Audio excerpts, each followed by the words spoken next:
Oi pessoal lindo aqui no Instagram.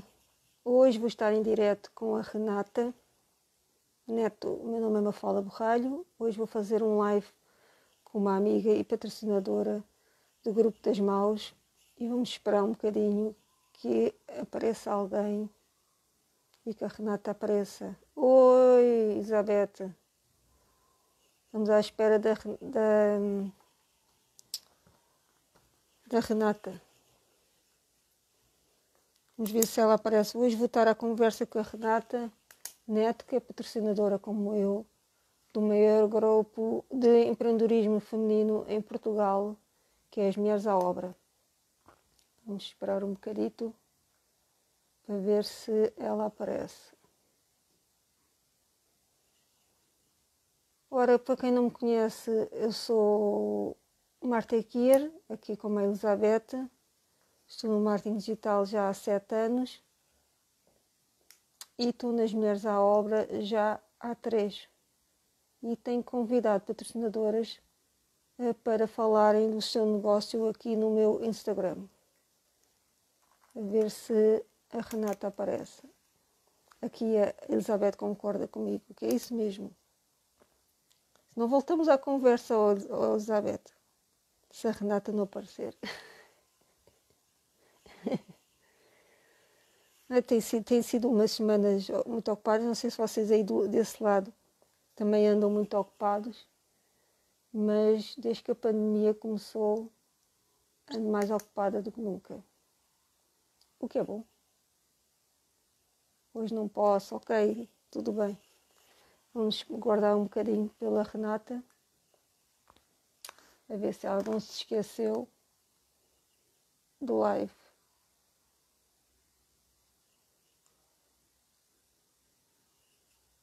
Renata. Ah, lá está a Renata. Alô, Renata. Estava aqui à tua espera. Vou-te convidar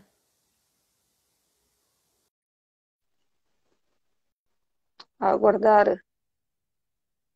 Ah, claro, tens razão. Ah,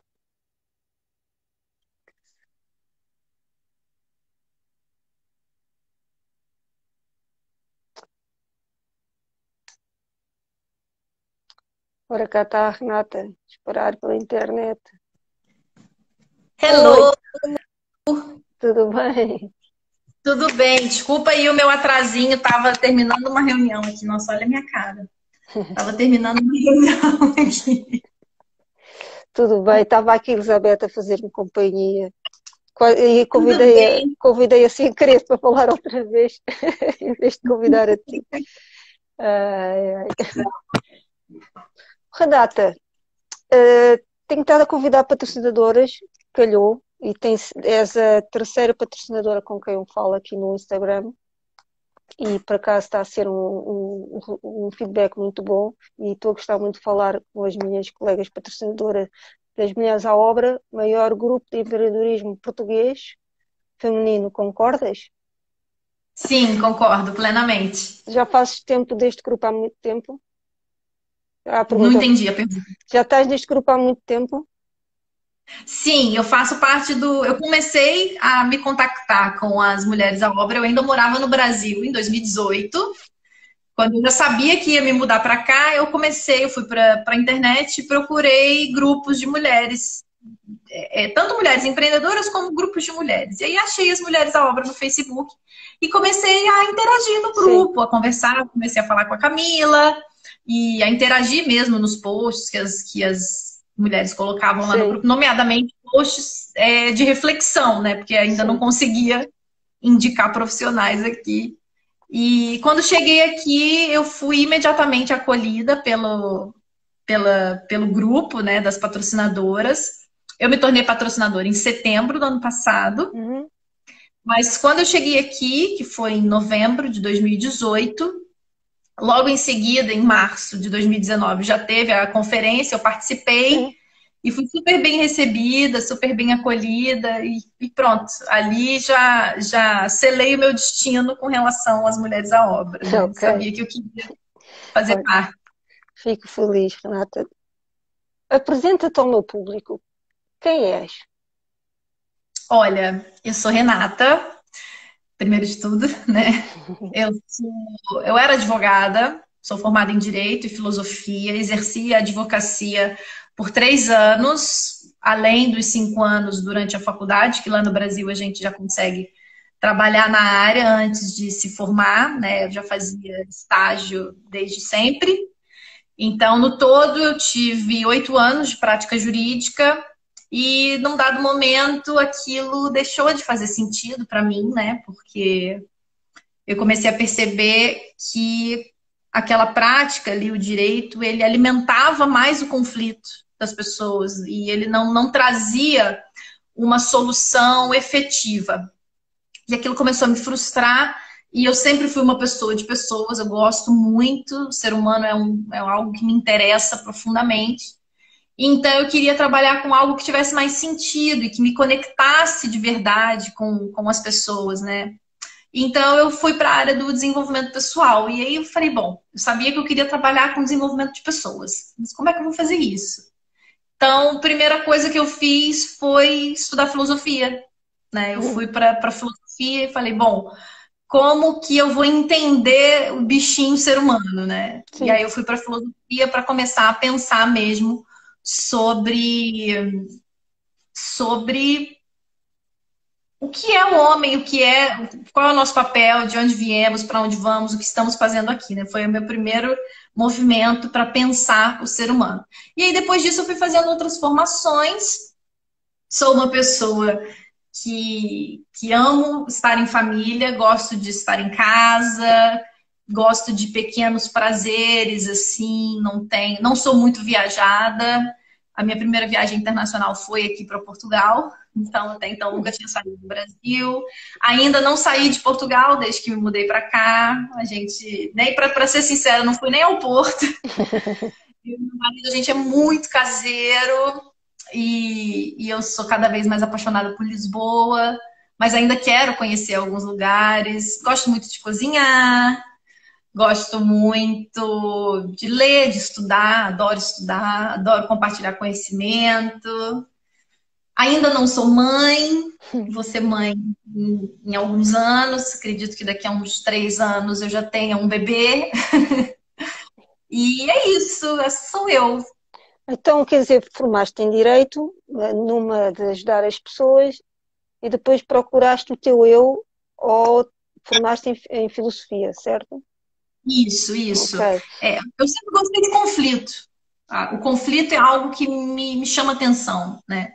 Só que no direito eu lidava com o conflito de uma perspectiva, que era uma perspectiva que quase que alimentava o conflito de novo.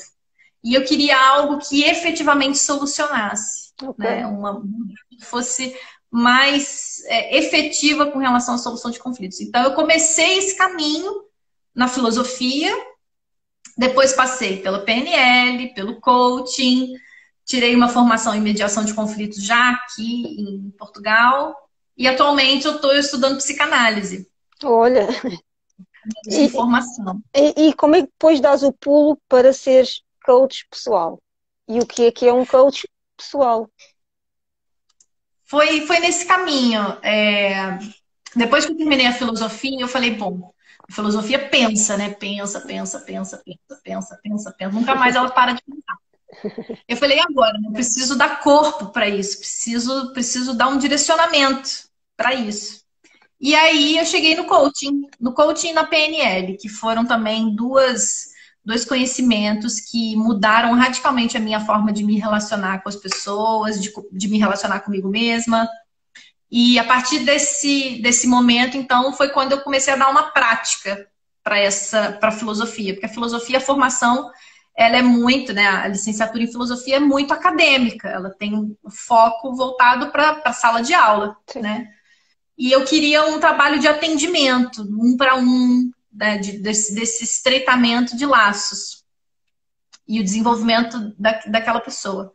Então, eu fui buscar formação em coaching PNL e foi também brutal. Aprendi muitas coisas, mudou muito a forma de eu enxergar o mundo, né? E perceber que o mundo, existem várias lentes através das quais se pode enxergar o mundo. E foi assim que eu cheguei ao coaching. E aí do coaching para cá, que foi mais, continuei estudando para aprimorar esses conhecimentos. Mas tu trabalhas com as pessoas, o que é define-me lá o que é o coach pessoal, para nós percebermos. É porque nós conhecemos o coach para empresas, não é? Mas Sim, falas-me em coach pessoal, penso que é algo mais intimista. é uma abordagem um pouco mais intimista, embora eu atenda executivos também e já tenha atendido empresas. O coach pessoal, o meu olhar sobre o coaching, né? Como que eu entendo o coaching? O coaching ainda é uma profissão que não está homogênea, Uhum. né? Existem muitas práticas e o coaching, por excelência, é uma prática que parte das perguntas, assim como a filosofia. Então, através das perguntas, o coaching proporciona àquela pessoa uma descoberta sobre ela mesma e também, através das perguntas, uma construção de uma estratégia. E aí acho que a grande diferença que existe do coaching para as terapias, de uma maneira geral, né, principalmente terapias que são fundamentadas no diálogo, é que o coaching ele tem um objetivo específico, diferentemente da grande maioria das terapias, inclusive da própria psicanálise. Ainda que a pessoa que procure uma terapia tenha uma queixa específica, né? É o casamento, é o trabalho, é o sofrimento, o que quer que seja, o trabalho das terapias ele é amplo. Ele é um trabalho, eu costumo dizer que a terapia é para a vida. E o coaching é para um assunto específico, é para um ponto específico, né? Então eu defino o coach pessoal dessa forma, é um trabalho que tem por objetivo algo bem específico, por exemplo, a pessoa que quer equilibrar a vida pessoal e a vida profissional. Ou seja, ela quer ser uma pessoa equilibrada em todos os ramos da sua vida. Isso é algo que eu entendo que faz parte desse coaching pessoal. Ok, tu achas que as pessoas não são equilibradas? Não, claro que não. Eu acho que elas tentam ser a todo custo, né? Eu acho que a vida é um caminhar mesmo, né? Um desequilibrar e reequilibrar outra vez, porque são tantas as coisas que exercem influência sobre a gente e a gente, o ser humano, vive nessa busca por equilibrar esses pratos todos, né? Por desempenhar todos esses papéis, o papel de mãe, o papel de pai, de profissional, de marido, de esposa, de irmão, de filho, de cunhado, etc. São muitos papéis que nós seres humanos temos que desempenhar ao longo da nossa vida. E muitas vezes conciliar todos esses papéis pode ser desafiante. Então, não é nem que as pessoas sejam desequilibradas, é que nós temos uma demanda da própria vida que a Beth está falando aqui, eu ando sempre no desequilíbrio, eu adoro. A gente tem tantas demandas na nossa vida que a gente precisa harmonizar tudo isso, né?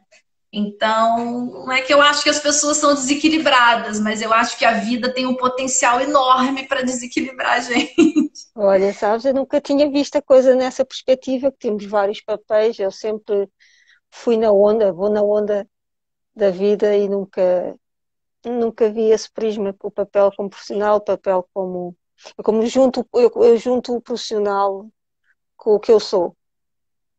Sim, talvez Acho, seja por isso que você não sente esse desequilíbrio. Normalmente o desequilíbrio vem da fragmentação. sim, É eu acreditar que eu sou uma pessoa no meu trabalho e outra na minha família, quando na verdade eu sou uma só. Então, as sensações de desequilíbrio que muita gente experimenta é por essa fragmentação, por não ter essa unidade.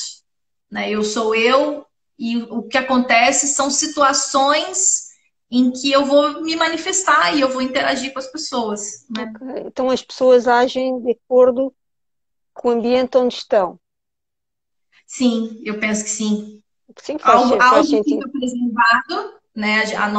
Algo da nossa identidade está preservado e é igual em qualquer ambiente, mas o ser humano responde ao mundo externo, sem sombra de dúvida. Nós temos medo de nos mostrarmos. Às vezes sim, às vezes não. Depende do momento, depende da situação, depende da outra pessoa que está ali, né? Sim. Às vezes se é algo que...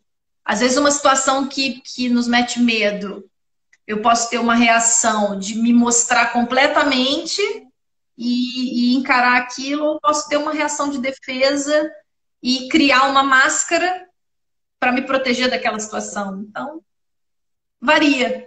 Tu achas que as pessoas, deixa-me ver como é que eu ponho aqui a pergunta sem magoar nem,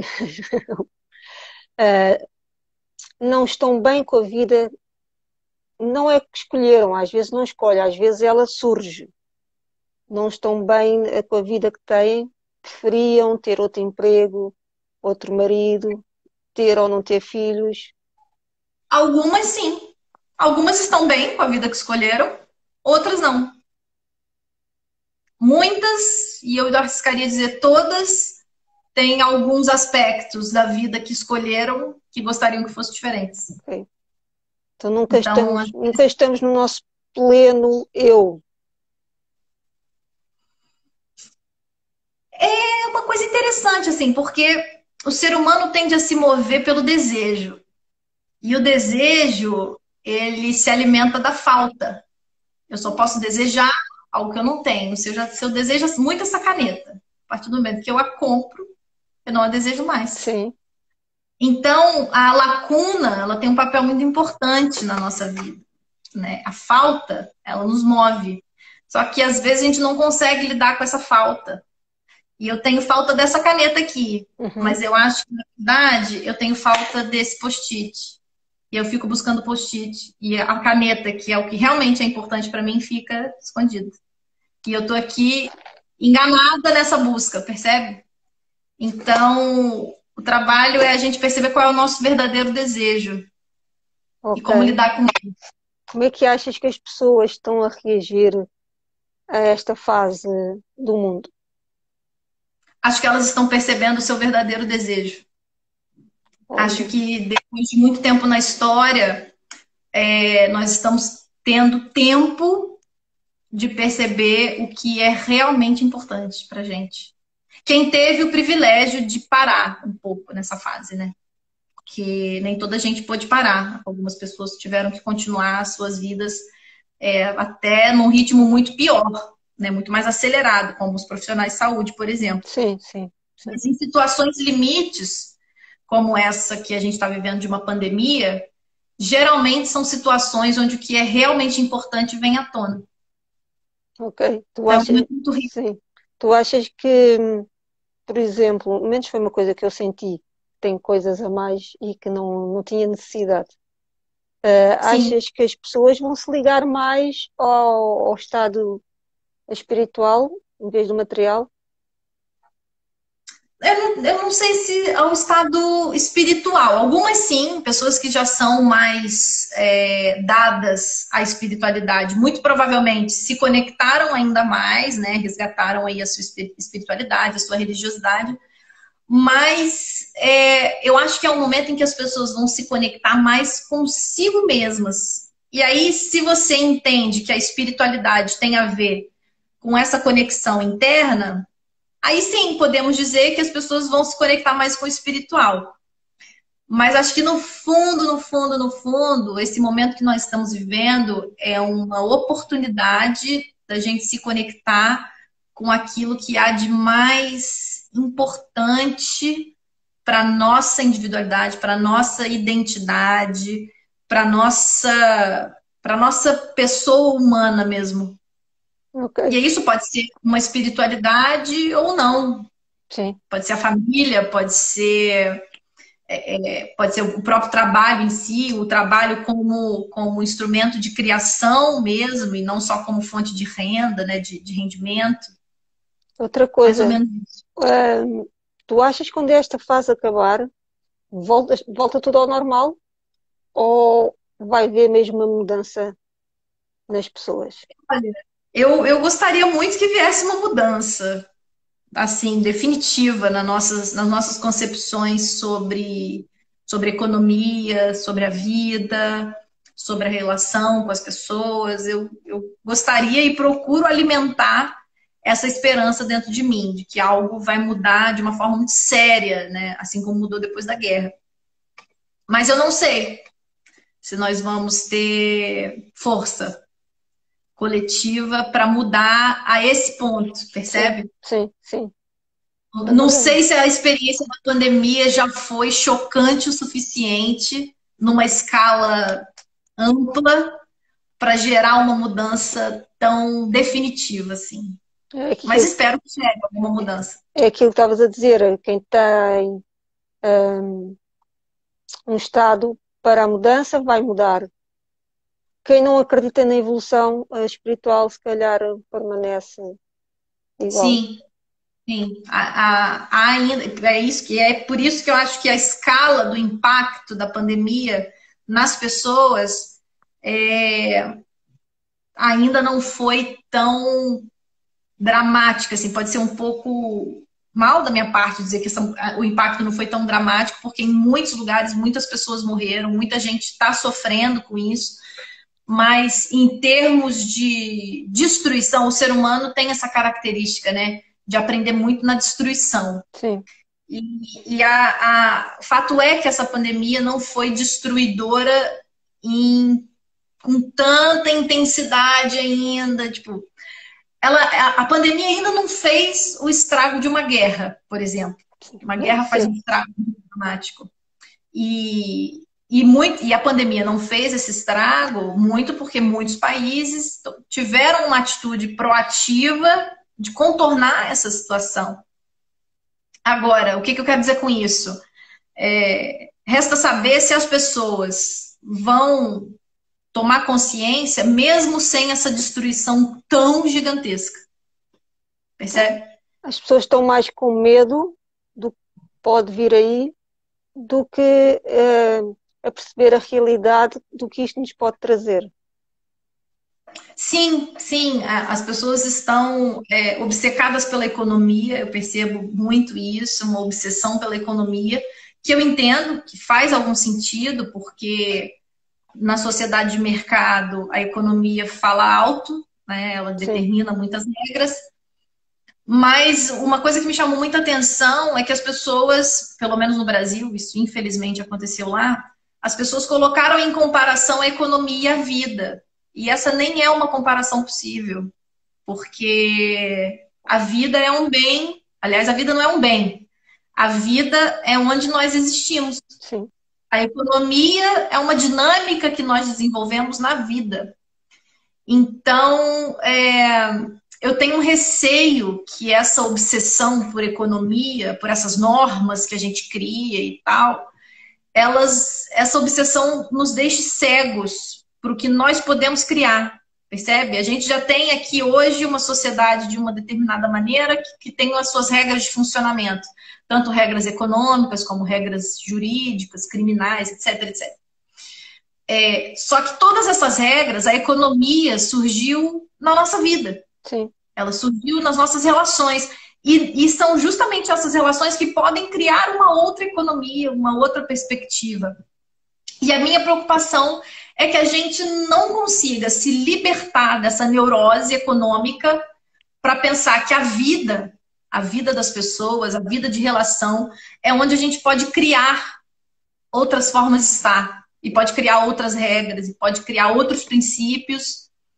Então, o meu receio é esse, é que a gente não veja essa situação de hoje como uma situação, né, que a gente não veja essa pandemia como uma chance de mudar o paradigma. Sim, E sim. daqui a um tempo a gente voltar com a mesma neurose econômica, E, percebe? e precisamos outra vez de outra para ver se o mundo se salva, porque Sim, a natureza está a reagir. E quando eu vejo animais supostamente selvagens dentro da cidade, porque o homem tirou esse espaço a eles estão a regressar, sim. mostram um sinal de união e de comunhão. Mas o homem não está a perceber os sinais que a natureza está a dar. E esse é o meu receio, exatamente. Você tocou no ponto. Eu tenho receio que os seres humanos não estejam atentos para a Isso, necessidade e de integração. voltando para a tua profissão no coach, tu também trazes esses ensinamentos quando estás como é que se diz, a praticar coach? Atender. A atender, pronto. Trazes esses Sim, ensinamentos. Esta fase vai te fazer evoluir também quando estás a fazer uma consulta? sim, se eu entendi bem a sua pergunta, os meus atendimentos de coaching, eles são muito regados de reflexão, né? E essa reflexão filosófica mesmo do nosso papel diante da vida. É porque eu não consigo nem pensar o coaching de outra forma, Ok. né? Não consigo pensar o coaching apenas como uma ferramenta, um diagrama que a pessoa vai lá e responde, ou faz uma seta, um desenho, sei lá, qualquer coisa. Então, os meus atendimentos são sempre assim, muito carregados de reflexão. Sempre com uma visão prática, ok. Qual é o meu papel diante da vida? Eu não me deixar levar pela neurose econômica. Então, o que eu vou fazer hoje na minha casa a respeito disso? Então eu vou prestar meu esposo, eu vou cuidar do meu filho, eu vou fazer uma comida saudável. Percebe? Sim, sim, sim, Sempre sim. trazendo isso para uma prática. Eu perguntei qual era o teu público-alvo e tu respondeste-me que eram pessoas estagnadas. Então as pessoas estão Sim. estagnadas Algumas sim. no seu interior ou a nível profissional ou nas duas coisas? Nas duas coisas, né? Uma coisa não se manifesta no mundo exterior sem ela estar lá dentro antes. Então, as pessoas que estão estagnadas são pessoas, a meu ver, né? São pessoas que se veem encurraladas, né? Seja encurraladas porque não conseguem desenvolver uma competência X para chegar onde querem, ou encurraladas porque nem sabem aonde querem chegar, né? E isso acontece muito. Eu já atendi muitas pessoas com essa característica, assim, de não sabem para onde querem ir, não sabem o que querem da vida, né? E isso é uma forma de estagnação. Então uma pessoa chega a adulto, não sabe o que quer da vida, de facto, pois é preocupante, não sabe para onde é que quer ir. Sim, sim, se ela está na vida adulta e ela não consegue se sentir minimamente realizada e feliz com a vida que tem, isso é algo preocupante, né? E essa sensação de estagnação, às vezes tem pessoas que já atingiram um patamar. Eu tenho clientes que já atingiram, já conquistaram tudo que queriam. Sim. E aí fala assim, e agora? O que eu desejo agora? Pois também Né? tem É esse aquela prisma. história. Sim, Se eu desejo a caneta, uma vez que eu tenho a caneta, o que eu vou desejar agora? Porque a vida é movida por desejo, mas né? deixa-me pensar. Isso, falaste agora dos grandes empresários que adquiriram algo, um teto, e depois não desejam mais, mas talvez porque vivem demasiado no futuro, se vivessem mais no presente, essa lacuna já não, o desejo já não Sim, acontece tanto. pode ser. Pessoas que estão sempre pensando na próxima cenoura. Desculpa. Tá mal. Estão sempre pensando na próxima cenoura, na próxima cenoura, na próxima cenoura, e não conseguem desfrutar, usufruir daquilo que já têm. E sofrem profundamente com isso. E se sentem estagnadas. Porque tem uma crença de que elas têm sempre que querer mais. Ok, e Então, talvez por isso é que a sociedade se tornou neste buraco sem fim e não numa evolução. pode ser. Ao mesmo tempo, é muito ambíguo, né? Muito contraditório e paradoxal. Assim como tudo do ser humano.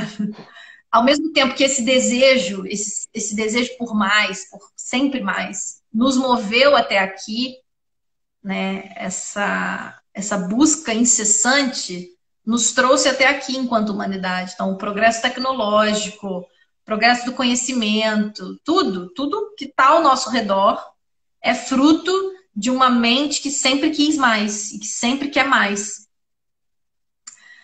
O paradoxo está justamente nisso. Essa mente que sempre quer mais, ela tem, às vezes, uma dificuldade muito grande de lidar com todo esse desejo.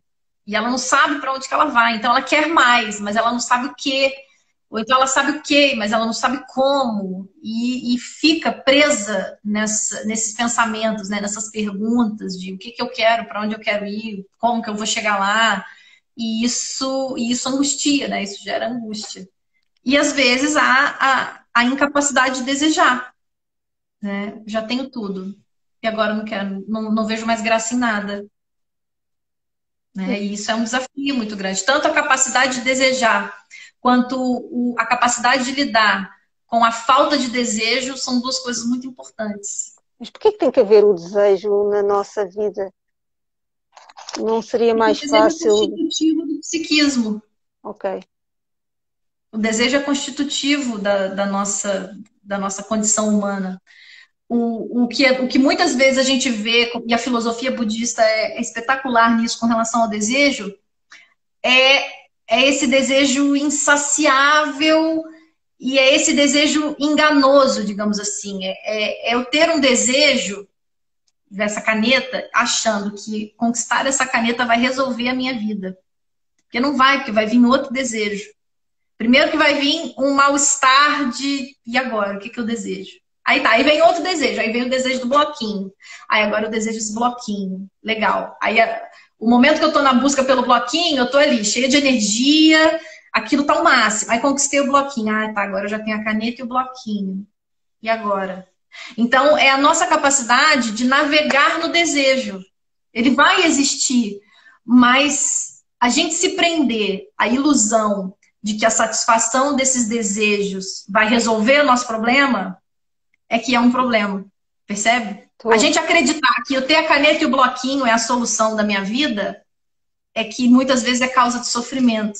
Sim, agora que eu entendi, vários comentários que nós vemos no nosso grupo a dizer ai, ai, ai, ai, estou estressada, já percebi porque é que as pessoas estão em casa, neuróticas, e quando, acho que a Elizabeth já não está mais aqui connosco, a Elizabeth falou-me de uma amiga que está em casa, feliz da vida, porque diz, estou a trabalhar e estou com os meus filhos. Ao contrário das outras que estão em casa, porque a maior parte das pessoas estão a ter aquilo que desejam, que é tempo para a família, usufruir dos momentos com os filhos, e mesmo assim não estão contentes. Pois. Porque não sabem o que querem. Exatamente. Às vezes a gente tem um discurso de que quer alguma coisa. Ah, eu quero muito. Volto a pegar o exemplo da caneta. Eu quero muito essa caneta. Nossa, essa caneta ela é ótima, ela tem essa pontinha fina, essa caneta é maravilhosa. A gente cria umas ilusões na nossa cabeça sobre o que a gente quer, e aí depois fala assim. Aí quando a gente conquista, fala assim, mas se calhar não era bem isso. Porque a gente não sabe, percebe? A gente sente um desejo, a gente quer alguma coisa. Aquilo tá ali movimentando a gente, né? E volta a dizer, foi esse desejo incessante do ser humano que criou tudo que está à nossa volta. Só que a gente se fixa ali numa coisa e acha que é aquilo ali que vai ser a solução dos nossos problemas. A gente acha que é trabalhar em casa com os filhos que é a solução dos nossos problemas. Mas aí vem outros, e vem outras coisas, percebe? Porque, na verdade, se calhar eu não queria trabalhar em casa e estar com eu só queria estar com os meus filhos. Sim. Eu só queria curtir os meus filhos. Mas não, eu tenho que estar em casa, eu tenho que dar atenção para o trabalho, eu tenho que responder ao meu chefe, porque, a bem da verdade, o teletrabalho é a mesma neurose do trabalho, só que em casa. Sim. Então, o espaço que antes era um espaço de descanso, o ambiente da minha casa, que antes era um ambiente de descanso, agora se tornou um ambiente de estresse. Porque aquele estresse que ficava lá na empresa agora está aqui, dentro da sala da minha casa.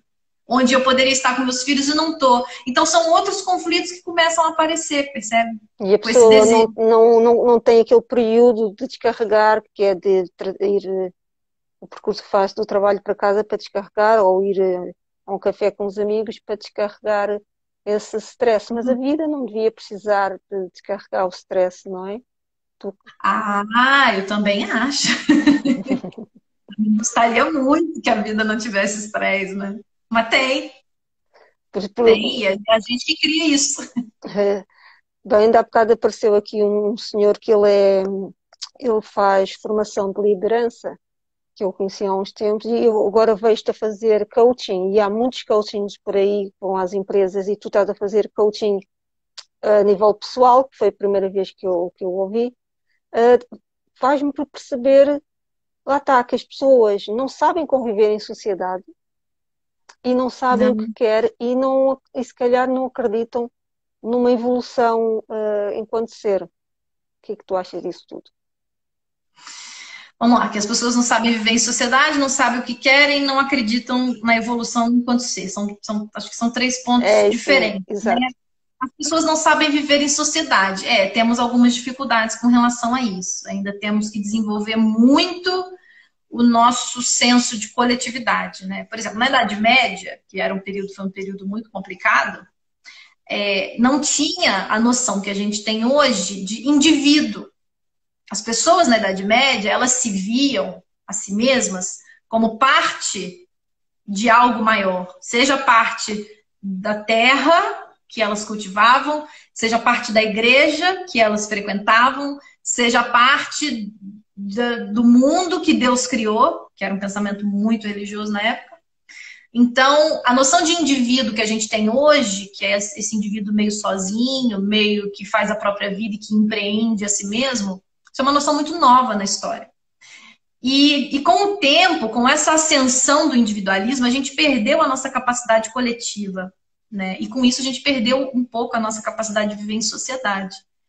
E isso é uma coisa mesmo muito recente, é uma coisa começou com a Revolução Industrial, ali, século XIX, alguma coisa assim, mas esse individualismo exacerbado, ele é uma novidade do século XX, praticamente, né? Pós-guerra. Então, a gente tem, sim, hoje, um pouco de dificuldade de viver em sociedade, e eu acho que a gente grupos como as Mulheres à Obra, por exemplo, tem essa missão de resgatar essa nossa capacidade, né, de viver em coletividade. Então, sim, acho que hoje temos um pouquinho de dificuldade de viver em sociedade. A segunda pergunta, né, as pessoas não sabem o que querem. As pessoas sabem o que querem, muitas vezes não sabem o que querem, mas elas querem. Né? O nosso desejo, como eu falei, é constitutivo da nossa humanidade e a gente se perde um pouco nesse nosso desejo. Por um lado, a gente ir buscando esse desejo do jeito que eles vêm, dá a nós a capacidade de criar tudo isso que nós já criamos, né, em termos de mundo, e ao mesmo tempo deixa a gente um pouco escravo desse desejo, né? E o grande barato de ser humano é aprender a navegar entre esse desejo que não cessa e a capacidade de viver com essa falta, né? Porque a gente tem essas faltas e fica buscando preencher isso. E a última, as pessoas não sabem o que é, as pessoas não acreditam numa evolução. A ideia de evolução, eu não sei até que ponto, não sei o que você quis dizer, se é uma evolução, tipo a evolução científica da Não, espécie humana, a evolução enquanto ser. enquanto ser.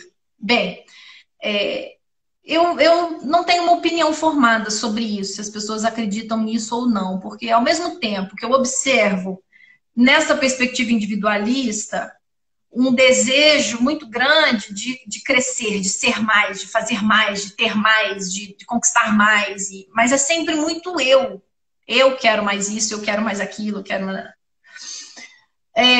Então eu percebo isso, para algumas pessoas pode ser considerado uma evolução de si mesmo, né? Se eu antes era um pobre coitado que não tinha nada e hoje eu tenho uma casa e um carro, isso pode ser considerado uma evolução que é legítima. Eu não invalido esse tipo de evolução.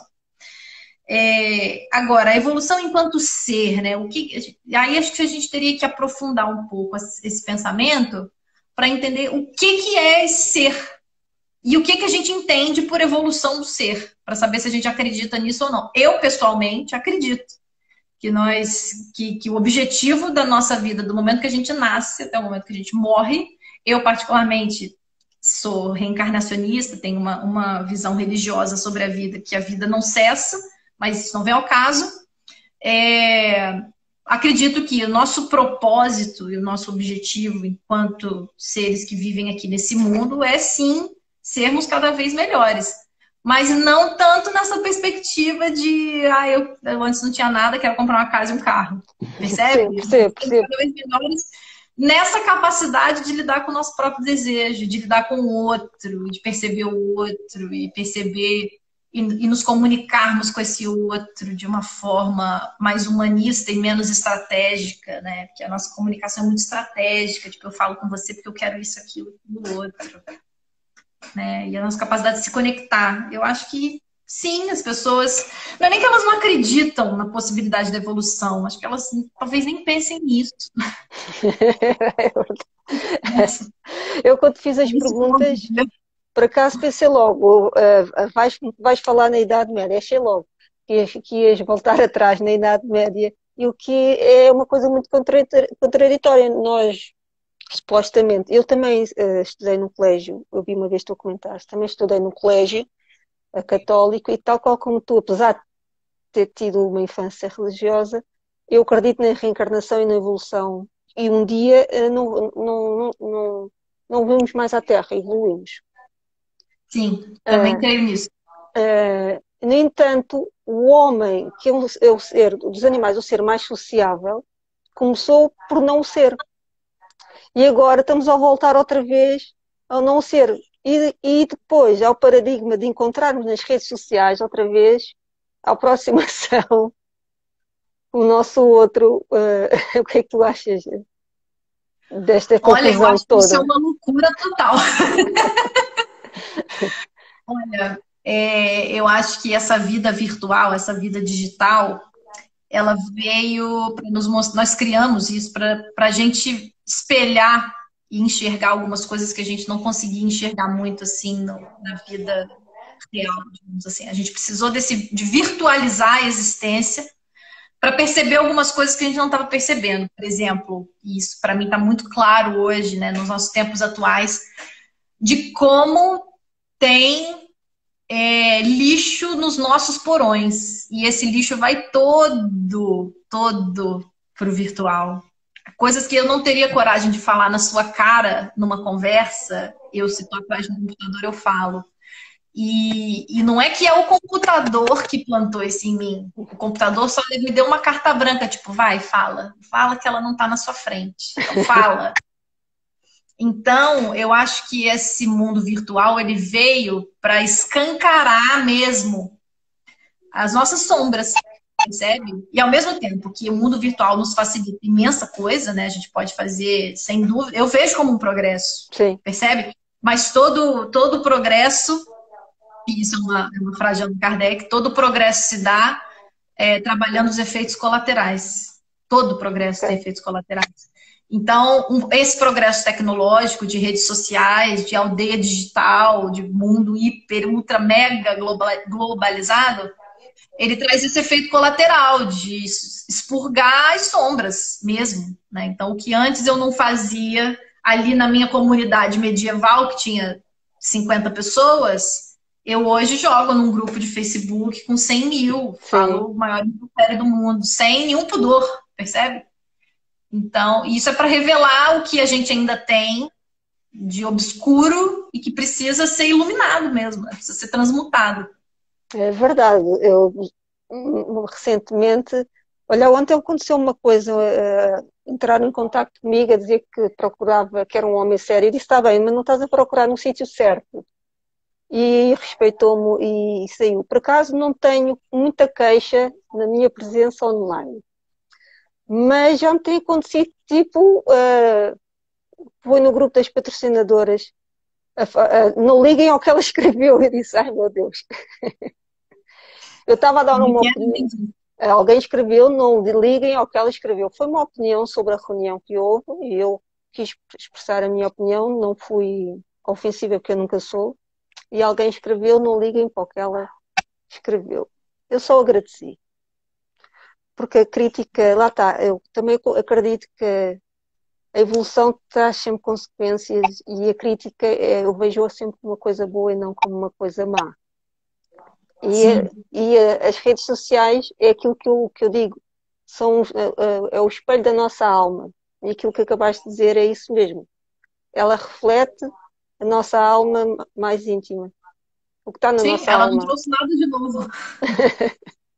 Nada, nada, nada, nada. As redes sociais deram voz a conteúdos que a gente recalcava, que a gente escondia. Porque é feio, né? É muito É, feio. é, é É muito muito. feio numa reunião presencial, é o que eu falo. E é um fenômeno parecido com os carros. Não sei se você já reparou isso. Tem um estudo sobre isso, depois eu posso procurar. É um estudo dentro da psicologia que a pesquisadora ela fez um estudo com relação à relação que as pessoas têm com os seus carros. Então, uma pessoa, quando está no trânsito, quando está a conduzir, ela acha que o carro é uma extensão do corpo dela. Então, ela age com o entorno com uma agressividade. Porque, por exemplo, se você está andando, tá caminhando no passeio e dá um esbarrão em alguém, o que você faz? Você pede desculpa. Sim, Ó, desculpa, não vi, né? Ou até se uma pessoa, você vê que a pessoa fez aquilo de maldade, você fala, opa, peraí e tal, mas a tendência é que o outro peça desculpa, né? No carro, não. Se uma pessoa dá um encostão na outra, é briga. E aqui em Lisboa, meu Deus, eu nunca vi um lugar com tanta buzina na minha vida. Então, as pessoas entram, é como se o carro desse para a pessoa essa autorização para ser grosseira, é entendeu? verdade. Saiam da frente. E as redes sociais não têm um fenômeno, é um fenômeno parecido, né? Elas deram voz a coisas que a gente não falaria numa reunião presencial. A gente não mandaria outra pessoa, ó, cala-te, que agora, percebe? A menos que a discussão já tivesse num nível muito, muito, muito avançado e as pessoas já estivessem ali com raiva mesmo. Mas fora isso, tipo, diante de uma opinião manifestada, outra pessoa falar, não liga porque ela está dizendo, isso é inimaginável. É porque nunca me conheceram, não sabiam que eu não deixei nada por dizer. É verdade, eu gosto, eu adoro conduzir. E há dias que eu podia pegar no carro e ia por esse mundo fora. Mas sabes o que é que eu faço? Eu meto música, eu não os ouço. Apita para aí, que agora quem vai aqui sou eu. Já me bateram várias vezes em Lisboa, já me bateram 3 vezes. E pediram-me sempre desculpas, sempre. Pois Vai, ai, ai, desculpa, porque eu devo ser com uma cara muito boa, é. e pedem-me logo Comigo também desculpa. sempre tive coisas muito tranquilas no trânsito, Sim, assim, mas já observei acontecer situações super violentas, é assim, verdade, é né? verdade. As pessoas são violentas. São. Deixa-me perguntar-te, que dicas ou sugestões queres deixar às pessoas para se tornarem melhores? Percebam o que é importante para si nesse momento. Não só nesse momento que a gente está vivendo, mas no momento que você se depara com um conflito, sempre, sempre procure identificar o que é realmente importante para você mesmo e para outras pessoas que estejam envolvidas, né? Se existe uma alternativa para lidar com conflitos, sejam eles internos ou externos, é perceber qual é a verdadeira intenção, qual é o valor que a gente busca proteger naquele momento, o que é realmente importante que a gente quer resguardar de qualquer maneira, porque é aí que vai estar a chave. Porque dentro daquilo que é importante, que são os valores, que são as necessidades humanas, que todas elas são legítimas, todas as necessidades humanas são legítimas. O que às vezes não é legítimo é a forma como nós utilizamos para atender essa necessidade, mas todas elas são legítimas. Então, quando a gente consegue lidar com o conflito na base das necessidades e não na base dos meios que a gente lança a mão para atender essas necessidades, aí a gente consegue solucionar. Porque as necessidades humanas todas são legítimas. A minha necessidade de segurança é tão legítima quanto a sua. Sim, Só que eu andar com uma arma na cintura e atirar em você na menor ameaça não é legítimo como você botar um circuito de câmeras na sua casa, sim, percebe? sim, sim, sim, sim, sim. Mas se eu dialogar com você na minha necessidade de segurança e você na sua necessidade de segurança, a gente consegue construir uma outra coisa, que não seja nem a minha arma e talvez nem o seu circuito de TV, mas Sim. uma outra forma de estar. Então, a partir do contato com as necessidades verdadeiras das pessoas, é possível criar novas formas de lidar com aquilo. Uma Então, é última isso. pergunta. Tu achas que as pessoas trazem muito, Coisas que não foram resolvidas na infância. Sim, não só acho, como tenho certeza. Se nós crescemos ou nascemos livres, porquê que depois nos é colocado na mente tanta coisa que temos que lidar durante a vida toda? Eu acho que isso é uma contingência da vida. Eu posso te dar duas respostas para isso, Ficou aqui religiosas. parado. Opa, tá me ouvindo? Não é daí? Agora eu tô te ouvindo. Está aí um barulho. Não, não é daqui. Não? Aqui tá tudo silencioso.